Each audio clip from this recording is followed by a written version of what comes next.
ตัวนี้กับผดพี่น้องจะได้กินแล้วผดจุดจวดแล้วเนาะพี่น้องเนาะตอนนี้กำลังซี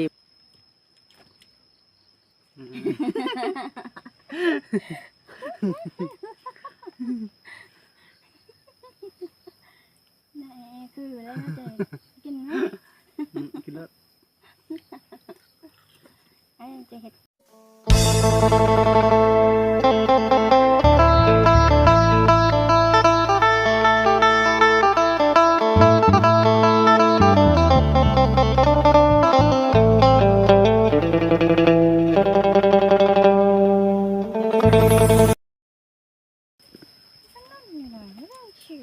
กาประคาสบายดีเด้อผมเป็นพี่น้องเบิร์ดสุขุสุขคนเนาะ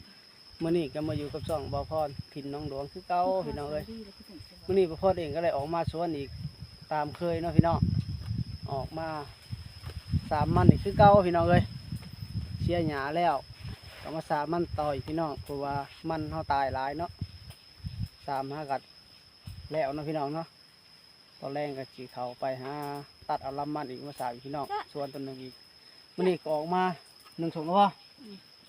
ออกมากระถาข้าวนุ่นพี่น้องเลยมื่อนี้นี่ถาข้าวนุ่นคือเก้ามื่อนี้พี่น้องตอนนี้ถาข้าวนุ่นกำลังอาบน้ำแล้วป้าโท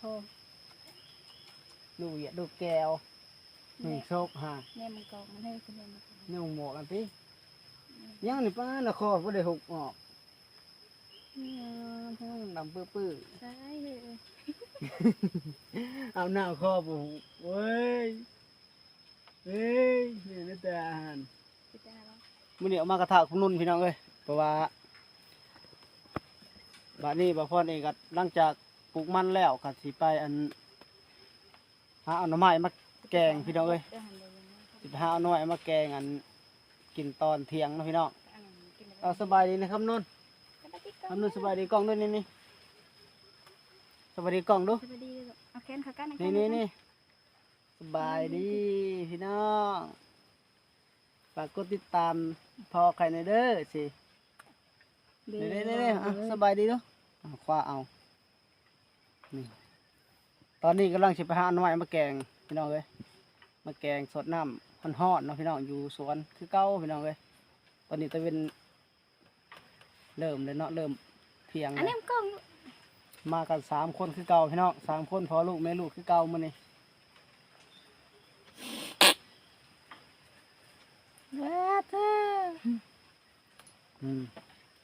อยู่ในแม่ดูอยู่ในพอฮะพอดูครับเนี่ยบอกเอาหล่อมาแล้ววันเอาหล่อมาก็สบายเนาะโอ้ยวันเอาหล่อเข็นมากินก็สบายปมนี่ได้ป่วยแบบนี้นะเฮ้ยน้องเกิงเอาปูนนี่เนาะพี่น้องอยู่เถียงคือเก่าเนาะผูกเปย์เพิ่นนอนมื้อนี้นั่นอยากแล้วอย่าหายเด้อพี่แนวกล้องพี่ไปพี่น้องไปหาเอาน้ำมันมาแกงก่อนจะเกิดตัวปีนาบปอนมันวางมันใช้ได้เดี๋ยวคุณก็มีจะเอาเส้นมันพี่กายยังเบยลำมันไปหาเอาทุดินมาถือหาเอาทุดินเลยไปหาเอาน้ำมันพี่น้องมาแกงเลาะบังทุดินพี่น้องเพราะว่าทุดินห้างกระปูกใหญ่เติบเนาะเด้ปลูกแต่ช่วงพ้นถูกตอนนี้มันก็แตกออกเลยเนาะเริ่มใหญ่ขึ้นแล้วพี่น้องเอ้ยแต่ว่าตัวปลูกน้ำลังก็ยังไม่ได้ใหญ่ปานใดเด้ไปหาก็แตกหน่อเนาะไปพี่น้องพอพ่อนี่ก็สิไปหาเอาหน่อไม้มาแกงเนาะตะเวนก็เริ่มบ่ายเริ่มเที่ยงพี่น้องเอ้ยหาเบิ่งแถวก่อนนั้นยั่งอยู่นั่นนี่เนาะมีรถพี่ก็ยั่ง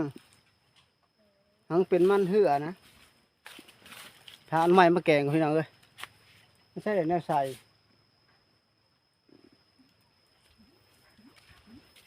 หาซับมาใส่มือกันเลยนะพี่น้องเพราะว่าจะเอาปลายเนาะมาหาเบิ่งอยู่ในกอหน้าเทียงเองนี่แต่พี่น้องเอ้ย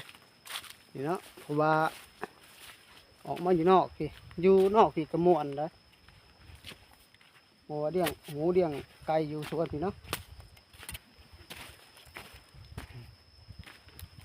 อันนี้ก็เป็นน้ำสางกอกเนาะ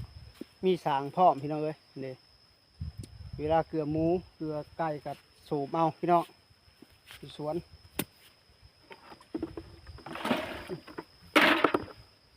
ไปหาเบิ่งพี่น้องว่ามันจะมีบ่อหน่อไม้ก่อนนี่เนาะเพราะว่ามันก็บ่ได้หาเฮิงไหนยันว่ามันออกก็แดดพี่น้องแดดแห้งโทษมาหัวสิมีหรือบ่อะไรหน่อไม้นี่หน่อไม้อันหวานก็เอาบ่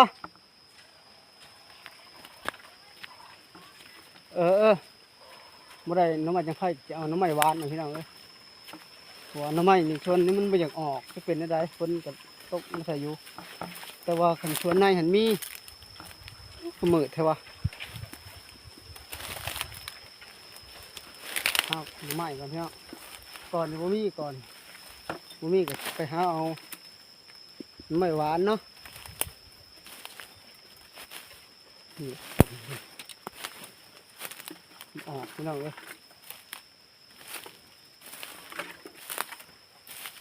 หน่อไม้ก็มีสับที่แกงอยู่บ้านหน่อไม้นี่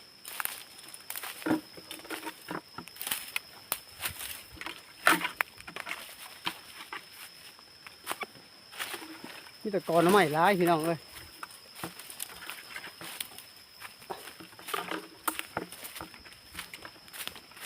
วนี้เนาะหน่อไม้หวานก็เริ่มสูงเลยนี่สูงนี่เนาะพี่น้อง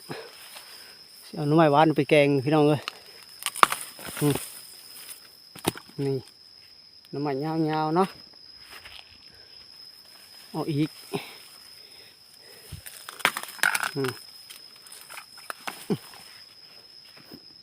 นี่บอกทุกคนหน่อไม้ยาวหน่อไม้หวานพี่น้องเดี๋ยวไปแกงกินเห็นบ่นี่ยาวคักสองหน่อเนาะหักสับเอาเลยเนาะใส่แกงกินพี่น้องนี่หน่อหนึ่ง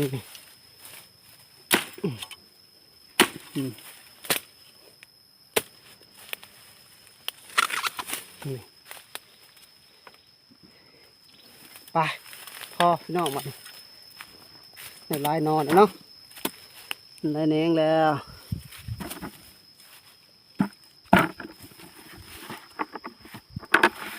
นี่พี่น้องเห็นบ่ใส่ขู่เลยเห็นป่ะพี่น้องนักเป็นนัก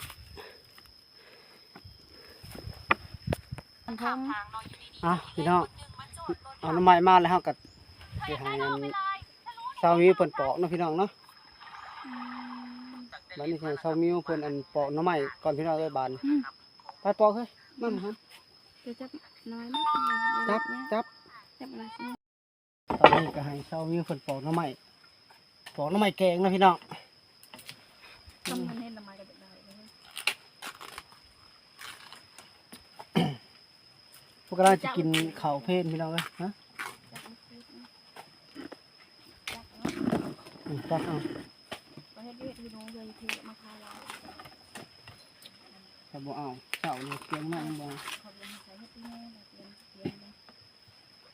ตอนนี้ก็รักจิบเสามีปอกน้ำไม้แกงนะพี่น้องเนาะเพื่อจะได้กินกับมาเทียงพุ่นแหละหัวมาแต่3 มันเนาะมาแต่3 มันสวยเอาแล้วนี่ทุกคน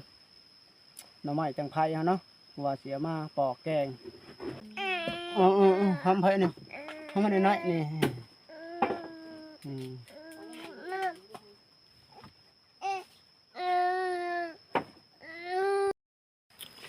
นี่คือขั้นตอนต้มนะพี่น้องเนาะ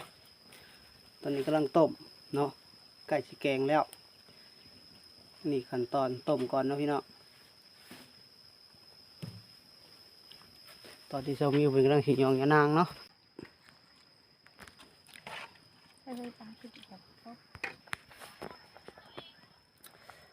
ตัวนี้กับผดพี่น้องจะได้กินแล้วผดจวดแล้วนะพี่น้องเนาะตอนนี้กำลังชิมเป็นไรแซ่บปะแซ่บอยู่แซ่บตอนนี้กับผดบกอยู่นะพี่น้องเลย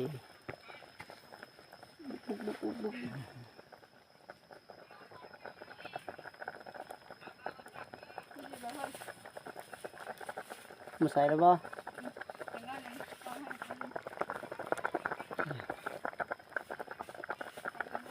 บุกๆโอ้จ้ะแต่แซ่บเด้วยทุกคนอาหารเที่ยงเนาะอาหารเที่ยงของมื้อนี้เนาะพี่น้อง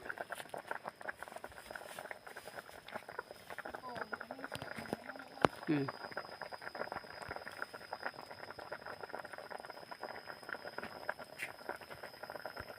ตอนนี้ก็ใส่ผักขะแยงลงไป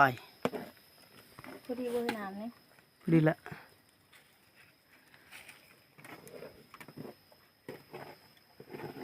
ตุกหัวหอมเด็กๆหน่อยนะจ๊ะนะ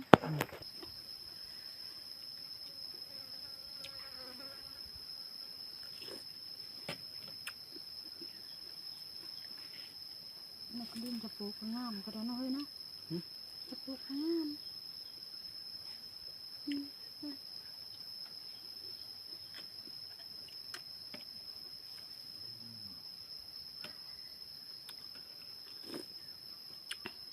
เฮ้ยคุณจะได้กิน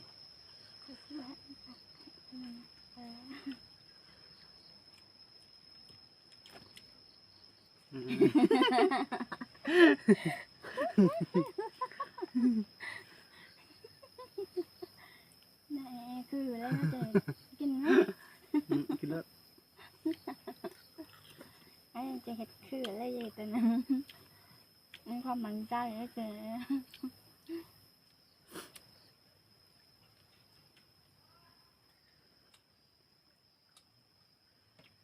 แบบนึง